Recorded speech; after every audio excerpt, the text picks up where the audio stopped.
नमस्कार विद्यार्थी मित्रांनी मैत्रिणींनो, इयत्ता 12वीच्या इतिहास विषयाचे 8वे प्रकरण जागतिक महायुद्धे आणि भारत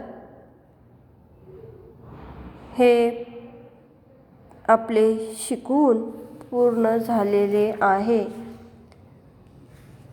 त्यामध्ये आपण एकूण 4 उपघटकांचा अभ्यास केलेला आहे। पहिल्या महायुद्धाविषयी माहिती अभ्यासलेली आहे, दुसऱ्या महायुद्धाविषयी माहिती अभ्यासलेली आहे। ही महायुद्धे आणि भारत याचा सहसंबंध कशा पद्धतीचा होता, पहिले महायुद्ध आणि भारत, दुसरे महायुद्ध आणि भारत या उपघटकांमध्ये आपण त्याची माहिती अभ्यासलेली आहे।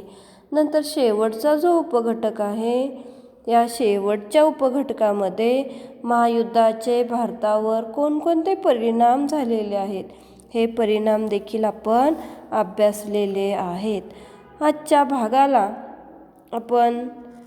भागामध्ये आपण जो स्वाध्याय आहे आपल्या पाठ्यपुस्तकातला पेज नंबर 65 वरचा या स्वाध्यायाविषयक माहिती अभ्यासणार आहोत। बघा, प्रश्न पहिला या ठिकाणी तुम्ही बघू शकता, स्क्रीनवरती देखील तुम्हाला दिसणार आहे, पेज नंबर 65।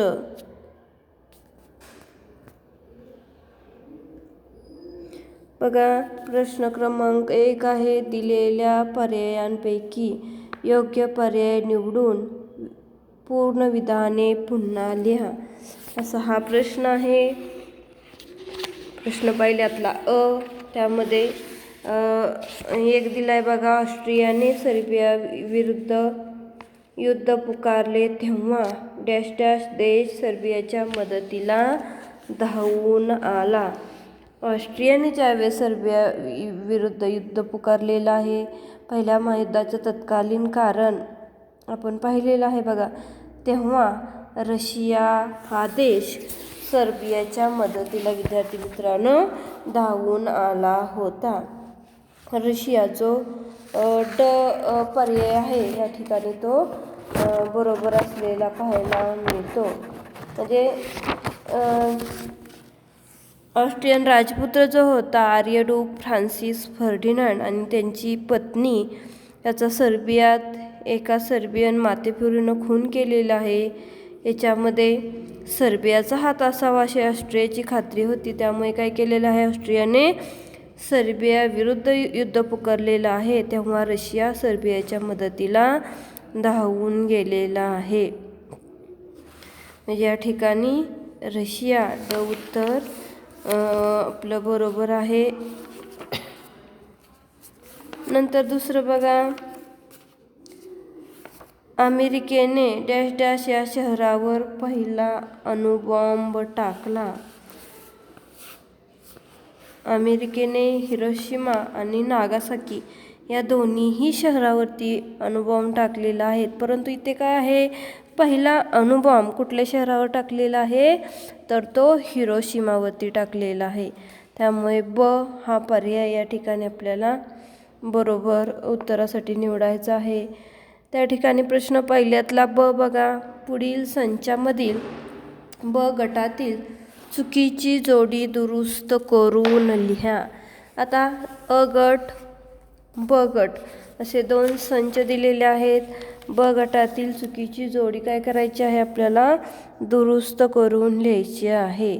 या ठिकाणी बघा, चुकीची जोडी आपल्याला अगोदर शोधावी लागणार आहे। आता या ठिकाणी बघा, अमेरिकेला काय दिले गटामध्ये जोडी, विड्रो विल्सन, नंतर इंग्लंडचे विन्स्टन चर्चिल, जर्मनीचा हिटलर आणि इटलीचे लिथगो। तर या ठिकाणी बघा, लक्षात येईल आपल्याला, जर्मनीचा जसा हिटलर होता तसा इटलीचा मुसोलिनी होता, त्यामुळे या ठिकाणी चौथा जो पर्याय आहे तो चुकीचा आहे। या ठिकाणी इटली लिथगो याच्याऐवजी इटली मुसोलिनी आपल्याला लिहायचं आहे। नंतर प्रश्न दुसरा बघा, ऐतिहासिक ठिकाण, व्यक्ती, घटना या संबंधीची नावे लिहा। ऐतिहासिक ठिकाण असेल, व्यक्ती असेल, घटना असेल या संबंधीची नावे काय करायची आहेत आपल्याला लिहून काढायची आहेत. त्यातला पहिला आकडा बघा, पहिल्या महायुद्धातील इंग्लंड, फ्रान्स, रशिया या राष्ट्रांचा गट. याला कुठलं नाव होतं? पहिल्या महायुद्धातील इंग्लंड, फ्रान्स, रशिया या राष्ट्रांचा जो काही गट होता या गटाला दोस्त राष्ट्रे असं विद्यार्थी मित्रांनो म्हटलेलं आहे. त्यामुळे या ठिकाणी आपल्याला त्या इंग्लंड, फ्रान्स, रशिया या गटाचं नाव लिहायचं आहे. ही जी राष्ट्रे होती ती दोस्त राष्ट्रे या नावाने ओळखली जातात. नंतर दुसरं बघा, पहिल्या महायुद्धातील जर्मनी, ऑस्ट्रिया, तुर्कस्तान, बल्गेरिया या राष्ट्रांचा गट. म्हणजे ज्याप्रमाणे आपण पहिल्या महायुद्धातले इंग्लंड, फ्रान्स, रशिया या राष्ट्रांचा गट दोस्त राष्ट्रे या नावाने ओळखला जात होता, तसा जर्मनी, ऑस्ट्रिया, तुर्कस्तान, बल्गेरिया ही जी राष्ट्रे होती ही राष्ट्रे अक्ष राष्ट्रे या नावाने ओळखली जात होती. म्हणजे बघा अशा पद्धतीने या ठिकाणी ऐतिहासिक ठिकाण, व्यक्ती, घटना या संबंधीची नावे आपल्याला लिहायची आहेत. तर प्रश्न तिसरा दिलेला आहे, टिपा लिहा. पहिली टिप आहे राष्ट्रसंघ. पहिले महायुद्ध घडून आलेलं आहे. पहिल्या महायुद्धामुळे मोठ्या प्रमाणात वित्तहानी झालेली आहे, जीवितहानी झालेली आहे, मनुष्यहानी झालेली आहे. एवढ्या मोठ्या प्रमाणात हानी होऊ नये म्हणून काय झालेलं आहे, राष्ट्रसंघाची स्थापनाही झालेली आहे. 1914 ते 1918 या 4 वर्षाच्या कालखंडात पहिले महायुद्ध झालेलं आहे. 1918चा वर्सायचा तह झालेला आहे आणि पहिले महायुद्ध हे संपलेलं आहे. मग या पहिल्या महायुद्धासारखे युद्ध पुन्हा होऊ नये त्यासाठी काहीतरी उपाययोजना करायला हवी असे राष्ट्रांना वाटू लागलेलं आहे. त्यामुळे आंतरराष्ट्रीय एखादी संघटना असावी. राष्ट्रातील प्रश्न सामोपचाराने मिटवता यावेत म्हणून सर्व राष्ट्रांची मिळून एक संघटना स्थापन करावी. राष्ट्रातील कलह, वाद सामोपचाराने मिटवले जावेत. जगात शांतता प्रस्थापित व्हावी अशी या राष्ट्रांची भूमिका होती आणि याच हेतूने राष्ट्रसंघ ही संस्था स्थापन करण्यात आलेली आहे.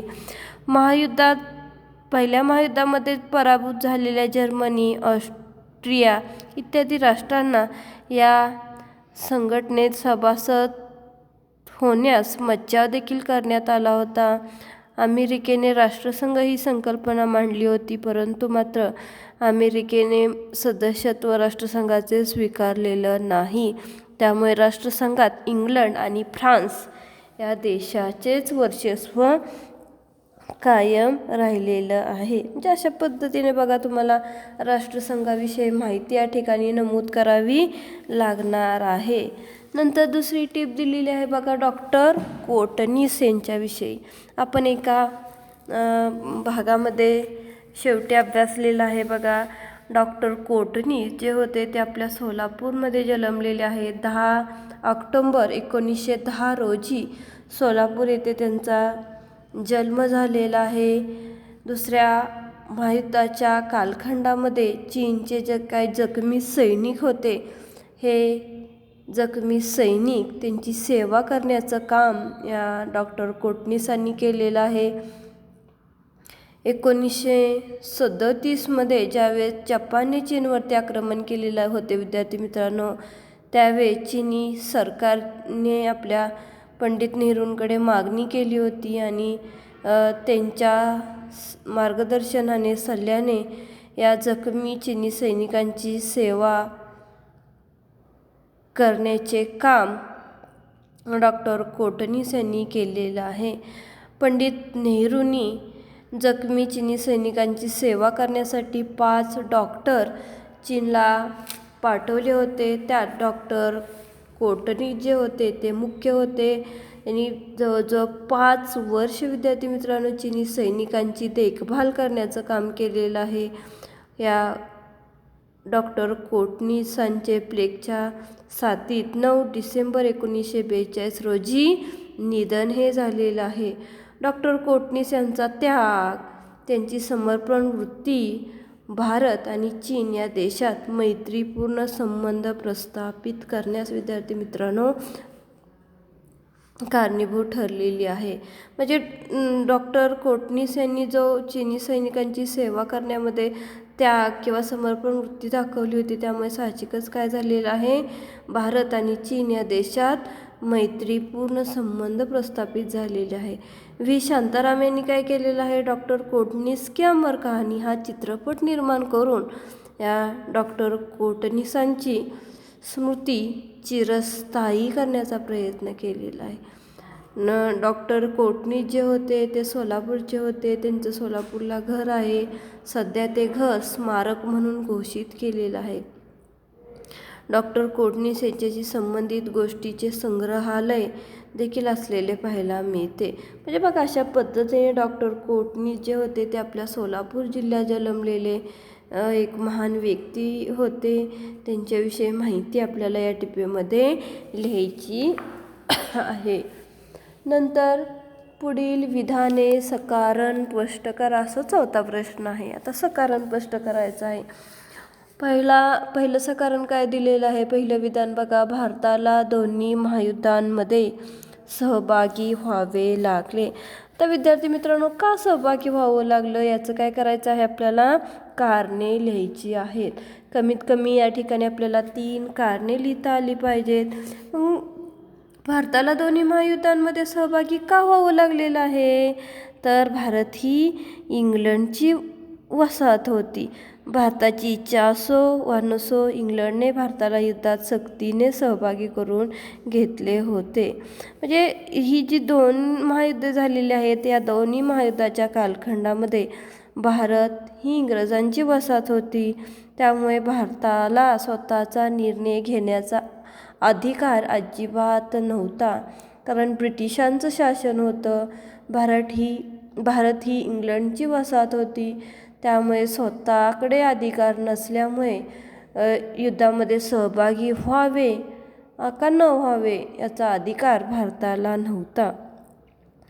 इंग्रजांनी युद्धासाठी लागणारा जो काही पैसा होता, अन्नधान्य होतं, कपडे, युद्धसामुग्री अशा स्वरूपात भारताने युद्ध सहकार्य केलेलं आहे. दोन्ही महायुद्धांच्या काळात भारताने मोठ्या प्रमाणात आपले सैन्य युद्धभूमीवर पाठवले होते. म्हणजे आपण पाहिलं की खरंच भारत सहभागी झालेला आहे. भारताने इंग्लंडला मोठ्या प्रमाणात मदत केलेली आहे. मग पैशाच्या रूपात असू द्या, कपड्यांच्या रूपामध्ये असू द्या, अन्नधान्यांच्या रूपामध्ये किंवा युद्धसामुग्री असेल, सगळ्या बाबतीत भारताने मदत इंग्रजांना केलेली आहे. दोन्ही महायुद्धाच्या या कालखंडामध्ये भारताने मोठ्या प्रमाणात आपले सैन्य देखील या युद्धभूमीवरती पाठवलेलं आहे. आपल्या भारताचं कोणाशीच युद्ध नव्हतं, जर्मनीशी नव्हतं, नाही तुर्कस्तानशी युद्ध होते, परंतु इंग्लंडची वसाहत भारत असल्याने दोन्ही महायुद्धामध्ये काय झालेलं आहे, भारताला सहभागी व्हावं लागलेलं आहे. अशा पद्धतीने तुम्हाला या ठिकाणी 4 सकारणे नमूद करायची आहेत. नंतर बघा, इंग्लंडने भारतातून काढता पाय घेण्याचा निर्णय घेतला, असं एक सकारण या ठिकाणी आहे. इंग्लंडने भारतातून काढता पाय घेण्याचा निर्णय का घेतलेला आहे, भारत ही इंग्लंडची वसाहत होती, परंतु नंतर भारताच्या हातामध्ये सत्ता देऊन निघून जाण्याचं का त्यांनी ठरवलेलं आहे, तसा निर्णय का त्यांनी घेतलेला आहे, तर त्याचं सकारण या ठिकाणी आपल्याला लिहावं लागणार आहे. पहिले महायुद्ध घडून आलेलं आहे, त्याच्या पाठोपाठ दुसरे महायुद्धही घडलेलं आहे. या दुसऱ्या महायुद्धामध्ये विद्यार्थी मित्रांनो इंग्लंडचा विजय झालेला आहे. तरीही या युद्धामुळे काय झालेलं आहे, इंग्लंडची मोठ्या प्रमाणात आर्थिक हानी झालेली आहे. प्रचंड मनुष्यहानी देखील इंग्लंडची झालेली आहे. त्यामुळे साहजिकच मोठ्या प्रमाणात त्यांची शक्ती कमी झालेली आहे, ते कमकुवत झालेले आहेत.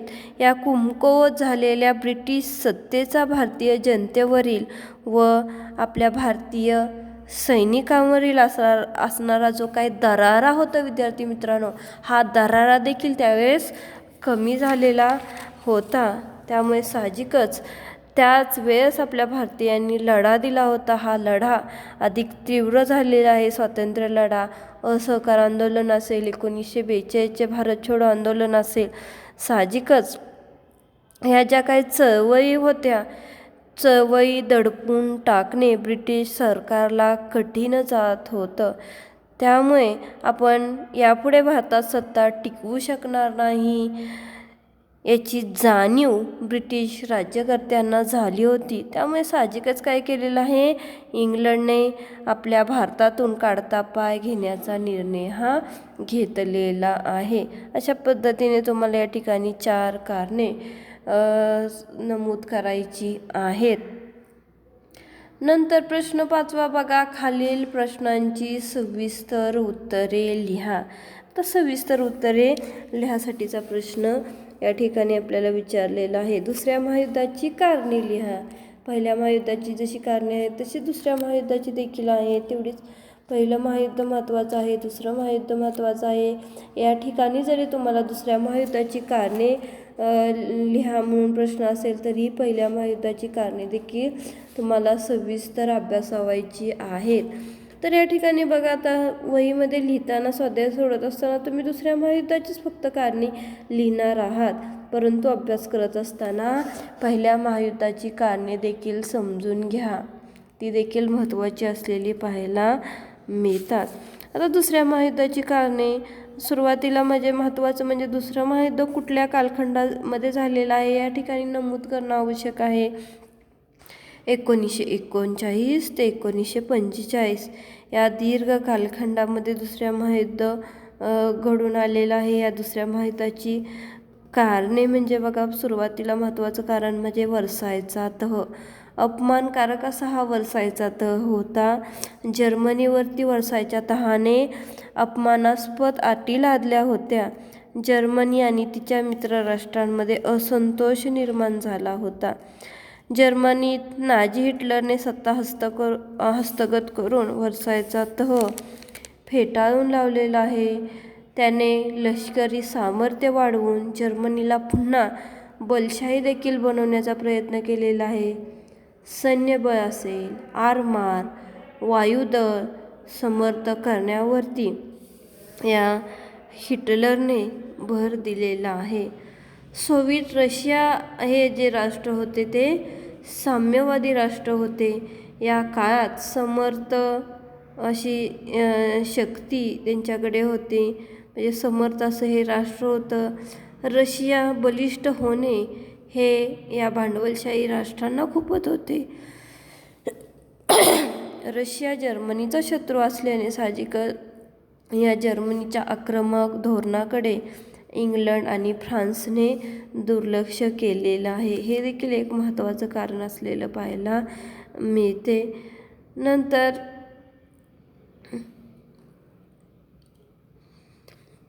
आंतरराष्ट्रीय शांतता प्रस्थापित व्हावी म्हणून राष्ट्रसंघाची स्थापना केली होती, परंतु राष्ट्रसंघाला अपयश आलेलं आहे.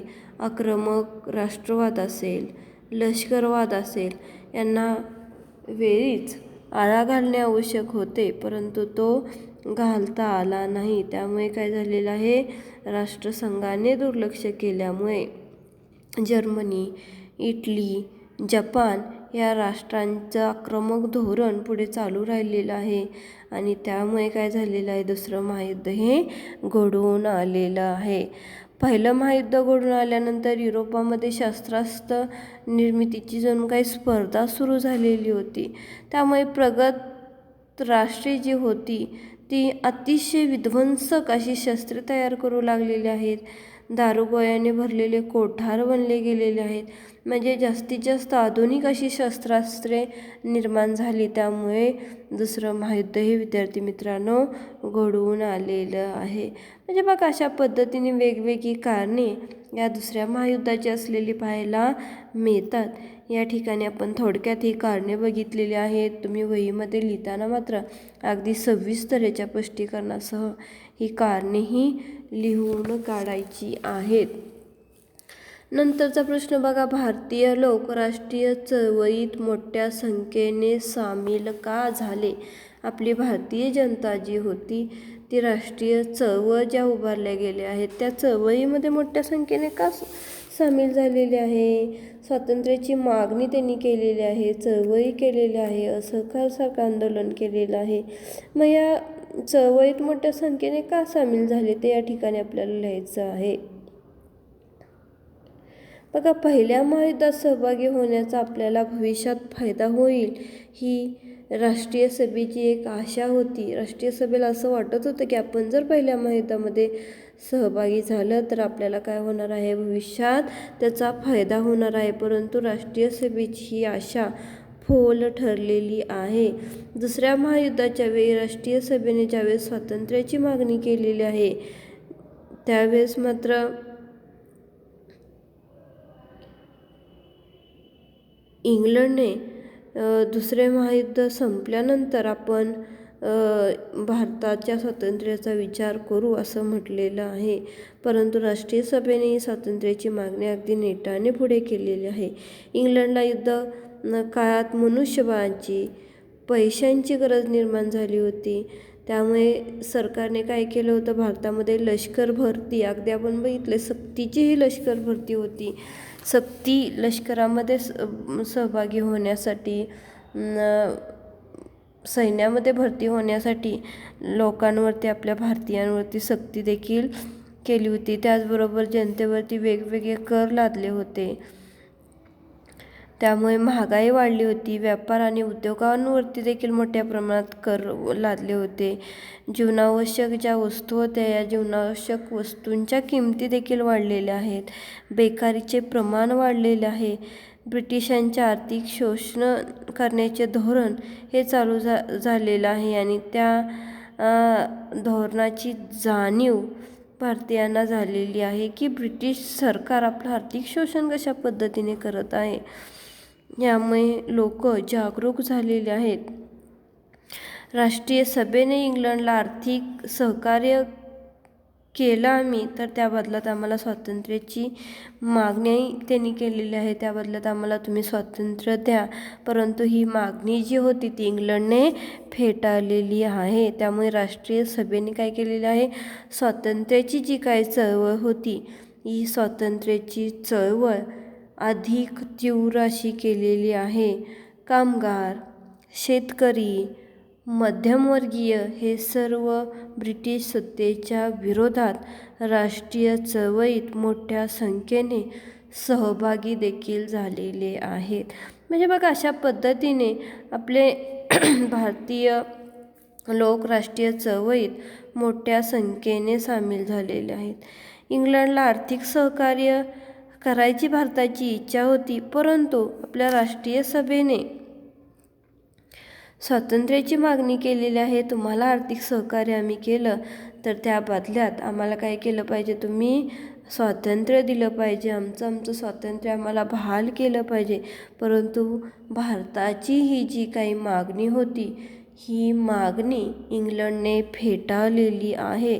त्यामुळे साहजिकच राष्ट्रीय सभेने आपल्या स्वातंत्र्याची चळवळ अधिक तीव्र केलेली आहे आणि त्याचमुळे कामगार असतील, शेतकरी असतील किंवा मध्यमवर्गीय समाज, मध्यमवर्गीय आपले भारतीय हे सगळे ब्रिटिश सत्तेच्या विरोधात राष्ट्रीय चळवळीमध्ये मोठ्या संख्येने विद्यार्थी मित्रांनो सामील हे झालेले होते. म्हणजे अशा पद्धतीने आपल्या राष्ट्रीय सभेने लढा तीव्र केलेला आहे.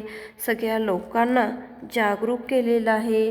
लोक सहभागी देखील झालेले आहेत. शेतकरी असतील, कामगार असतील, मध्यमवर्गीय समाज असेल तो या राष्ट्रीय चळवळीमध्ये सहभागी हा झालेला आहे.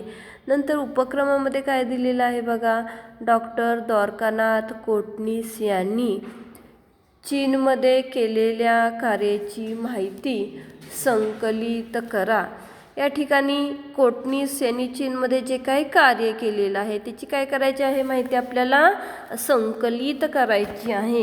या ठिकाणी तुम्ही जर गुगलला सर्च केलं डॉक्टर द्वारकानाथ कोटणीस यांनी चीनमध्ये कशा पद्धतीने कार्य केलेलं आहे, या चीनी सैनिकांची सेवा करण्याचं कार्य जे होतं ते कशा पद्धतीचं होतं याविषयी माहिती तुम्हाला संकलित ही करावी लागणार आहे. आपल्याला अधिक माहितीसाठी जे दिलेलं आहे त्याच्यामध्ये देखील माहिती आहेच, परंतु त्याचबरोबर तुम्हाला गुगलला सर्च जर केलं तर अजून याची माहितीही तुम्हाला मिळणार आहे. म्हणजे बघा अशा पद्धतीने आपला हा स्वाध्याय आहे. एकूण 5 प्रश्न आहेत. पहिला, दुसरा प्रश्न हा तुम्हाला सोडवत असताना जास्त अडचण येणार नाही, परंतु टिपा लिहा, असं कारण स्पष्ट करा, सविस्तर उत्तरे लिहा. ह्यासाठीचे जे काही प्रश्न आहेत हे प्रश्न सोडवत असताना तुम्हाला व्यवस्थित अभ्यास करून सोडवावे लागणार आहेत. या ठिकाणी मी पहिल्या दुसऱ्या प्रश्नाचं पर्याय सांगितलेले आहेत, ते पटकन तुम्हाला सोडवता येतील. तुम्ही टिकमार्क करून घेऊ शकता, सोडवू शकता, परंतु टिपा लिहा, सकारण स्पष्ट करा, सविस्तर उत्तरे लिहा. यासारखे जे काही प्रश्न आहेत ते सोडवत असताना व्यवस्थित अभ्यास करून वाचून नोट्स काढा स्वतःच्या आणि मगच तुम्हाला स्वाध्याय हा सोडवायचा आहे. न बघता शक्यतो करून स्वाध्याय सोडवण्याचा प्रयत्न करा, जेणेकरून आपल्याला चांगले मार्क्स मिळतील. परीक्षेमध्ये देखील न बघता आपण उत्तरे लिहू शकतो, स्वाध्याय जर आपण न बघता सोडवला तर. या ठिकाणी आपण आपलं 8वं प्रकरण जे होतं जागतिक महायुद्ध आणि भारत या 8व्या प्रकरणाचा स्वाध्याय या ठिकाणी अभ्यासलेला आहे. याच्या अगोदर आपण 8व्या प्रकरणाचे जे काय उपघटक आहेत ते उपघटक अभ्यासलेले आहेत. यानंतर आपण 9व्या प्रकरणाला सुरुवात करणार आहोत. जग निर्वसाहतीकरण असं हे 9वे प्रकरण आहे. या ठिकाणी आपण थांबूयात.